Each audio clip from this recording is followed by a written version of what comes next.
Olá, queridos graça e paz, seja bem-vindo ao Ponto de Equilíbrio. Eu sou Léo Murata e nesse vídeo eu quero falar com você sobre a importância dos relacionamentos.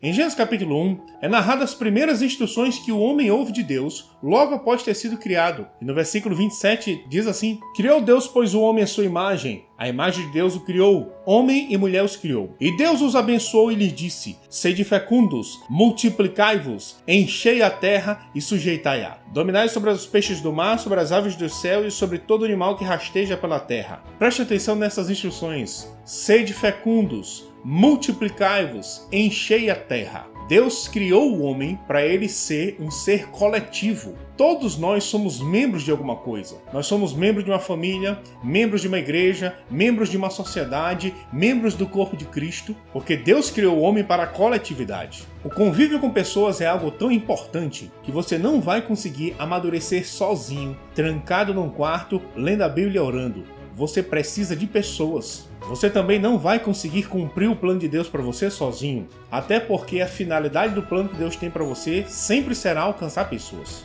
Você nem vai conseguir ser um praticante da palavra sozinho. Como você vai praticar? Amar uns aos outros, suportar uns aos outros, perdoar uns aos outros, sujeitar uns aos outros, considerar uns aos outros, servir uns aos outros, orar uns pelos outros, consolar uns aos outros. Como você vai praticar essas coisas sozinho? Em Atos capítulo 9 é narrado o momento onde Paulo se converte e ele recebe o seu chamado apostólico diretamente de Jesus. Após a sua conversão, ele decide ir para Jerusalém para se juntar com os outros irmãos. Mas tem um problema lá. Qual? Ninguém quer recebê-lo, porque ninguém acredita na sua conversão. Em Atos capítulo 9, no versículo 26, é narrado assim: Tendo chegado a Jerusalém, procurou juntar-se com os discípulos. Todos, porém, o temiam, não acreditando que ele fosse discípulo. Mas Barnabé, tomando consigo, levou os apóstolos e contou-lhes como ele vira o Senhor no caminho e que este lhe falara, e como em Damasco pregara ousadamente em nome de Jesus. Estava com eles em Jerusalém, entrando e saindo, pregando ousadamente em nome do Senhor.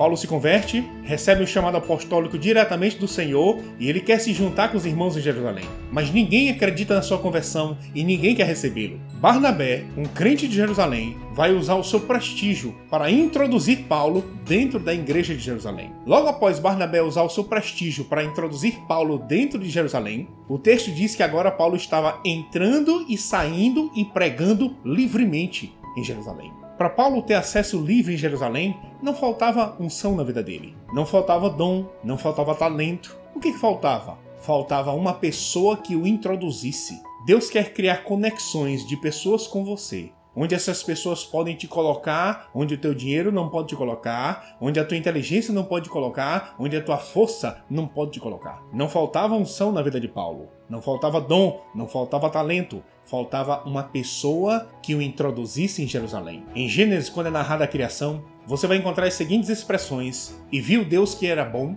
e viu Deus que era muito bom. Mas em Gênesis 2,18 diz que Deus viu algo que não era bom. É narrado assim: Disse mais o Senhor Deus: Não é bom que o homem esteja só. Far-lhe-ei uma auxiliadora que lhe seja idônea. Essa é a primeira coisa que Deus disse sobre o homem após o homem ter sido criado.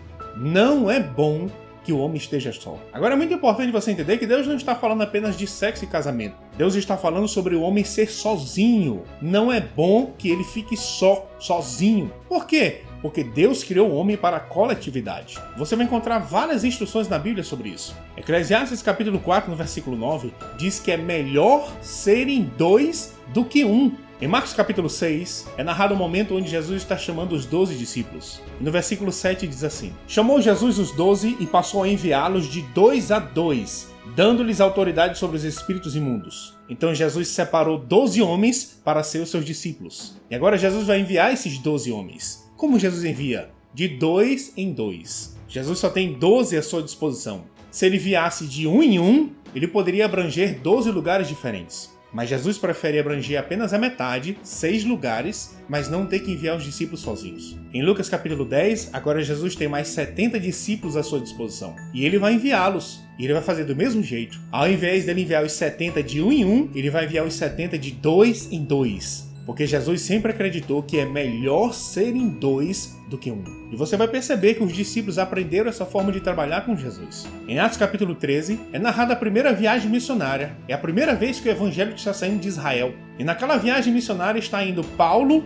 Barnabé e João Marcos, que é primo de Barnabé. Por algum motivo que a Bíblia não esclarece, João Marcos abandonou Paulo e Barnabé no meio da viagem missionária e decidiu voltar para Jerusalém. E Paulo e Barnabé tiveram que continuar aquela viagem sozinhos, sem o auxílio de João Marcos. E em Atos capítulo 15, é narrado assim, no versículo 36. Alguns dias depois, disse Paulo ao Barnabé: voltemos agora para visitar os irmãos por todas as cidades nas quais anunciamos a palavra do Senhor, para ver como passam. E Barnabé queria levar também a João, chamado Marcos. Mas Paulo não achava justo levarem aquele que se afastara desde a Panfilha, não os acompanhando no trabalho. Houve entre eles tal desavença, que vieram a separar-se. Então Barnabé, levando consigo a Marcos, navegou para Chipre. Mas Paulo, tendo escolhido a Silas, partiu, encomendado pelos irmãos à graça do Senhor. Então, no final do capítulo 15 de Atos, eles decidem fazer a segunda viagem missionária. E a segunda viagem missionária incluía passar pelas cidades que ele tinha aberto as igrejas na primeira viagem missionária. E Paulo disse para Barnabé: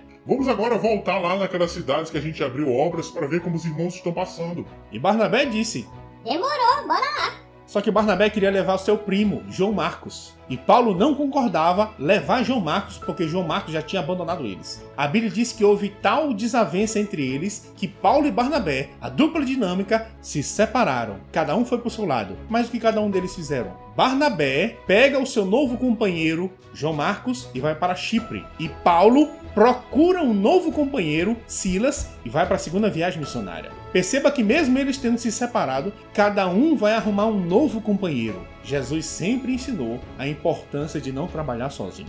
Você sabe que primeiro Deus criou Adão, depois ele criou Eva.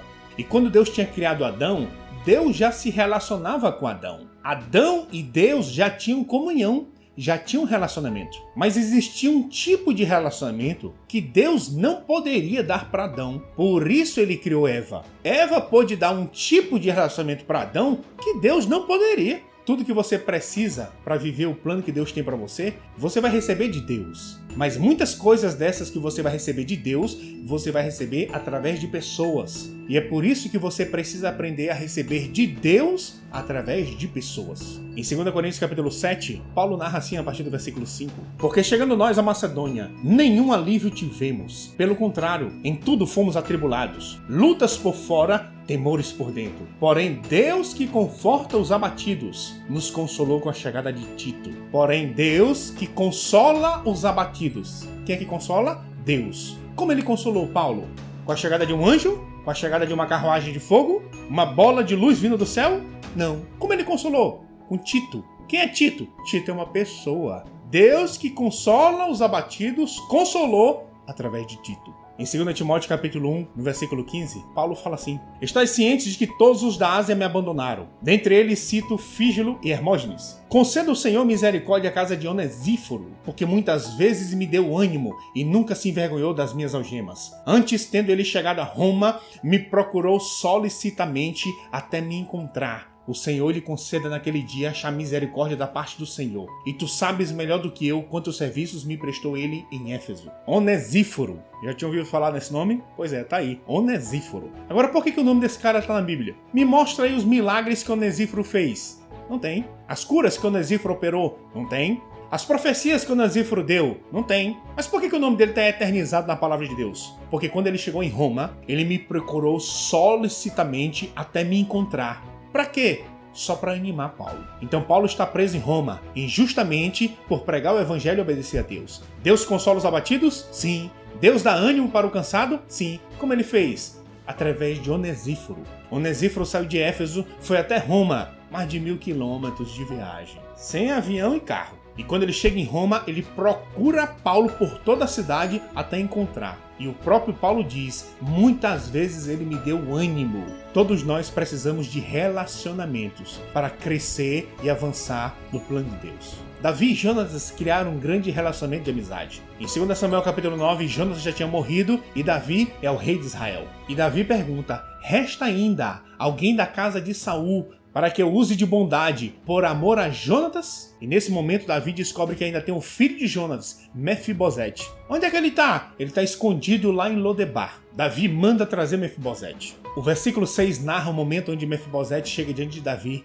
Diz assim: vindo Mefibosete, filho de Jonatas, filho de Saul a Davi, inclinou-se prostrando-se com o rosto em terra. Disse-lhe Davi: Mefibosete? Ele disse: eis aqui teu servo. Então lhe disse Davi: não temas, porque eu usarei de bondade para contigo por amor de Jonatas teu pai, e te restituirei todas as terras de Saul teu pai, e tu comerás pão sempre à minha mão. Então se inclinou e disse: quem é teu servo, para teres olhado para um cão morto, tal como eu? Mefibosete está na frente de Davi. A primeira coisa que Davi diz para ele é: não temas, porque eu vou usar de bondade para contigo por amor a Jonatas teu pai, e eu vou restituir tudo que era de Saul teu avô, vai voltar para tua mão. Mefibosete vira para Davi e pergunta: quem sou eu para olhares para o teu servo, eu que sou um cão morto? Você sabe por que Mefibosete não terminou a vida dele como um cão morto? Por causa dos relacionamentos que o pai dele, Jonatas, construiu com Davi. Quem sucede Davi no trono é Salomão. E no final da vida de Salomão, por causa das muitas mulheres que ele teve,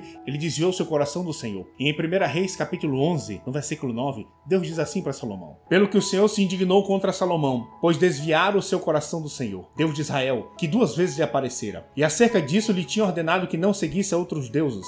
Ele, porém, não guardou o que o Senhor lhe ordenara. Por isso disse o Senhor a Salomão: visto que assim procedeste e não guardaste a minha aliança, nem os meus estatutos que te mandei, tirarei de ti este reino, e o darei a teu servo. Contudo, não o farei nos teus dias por amor de Davi teu pai, da mão de teu filho tirarei. Todavia não tirarei o reino todo, darei uma tribo a teu filho, por amor de Davi, meu servo, e por amor de Jerusalém que escolhi. Então Salomão se corrompeu, se desviou do Senhor e abandonou Deus. E Deus vira para ele e diz: eu vou tirar o reino da tua mão, mas eu não vou fazer nos teus dias não. Eu vou tirar da mão do teu filho. Eu só não vou fazer agora por amor a Davi teu pai. Agora eu não vou tirar o reino todo não. Eu ainda vou deixar uma tribo na mão do teu filho, por amor a Davi teu pai. Porque se não fosse por causa de Davi teu pai, rapaz, Salomão, tu ia rodar era agora. Salomão foi beneficiado por causa do relacionamento que Davi construiu com Deus. Mefibosete foi beneficiado por causa do relacionamento que seu pai construiu com Davi. Você precisa entender a importância que os relacionamentos têm na vida de um cristão. E esse é um dos motivos porque Satanás luta tanto para tentar acabar com relacionamentos. Onde ele consegue entrar, ele destrói. Deus tinha um relacionamento com os anjos. Satanás entrou no meio. Ele acabou com o relacionamento de 1/3 daqueles anjos com Deus. Caim e Abel, os irmãos, tinham um relacionamento. Satanás entrou no meio. Caim matou Abel. Jesus tinha um relacionamento com seus 12 discípulos. Satanás entrou no meio. Judas vendeu Jesus. No relacionamento que Satanás entra, ele vai trabalhar para acabar com aquilo. E é por isso que você precisa aprender como proteger as conexões que o próprio Deus criou para você. Mas para isso, você precisa aprender qual é a principal porta que Satanás usa para entrar no meio dos relacionamentos. Esse será o assunto do nosso próximo vídeo. Seja abençoado com a prática dessa palavra e até o próximo vídeo.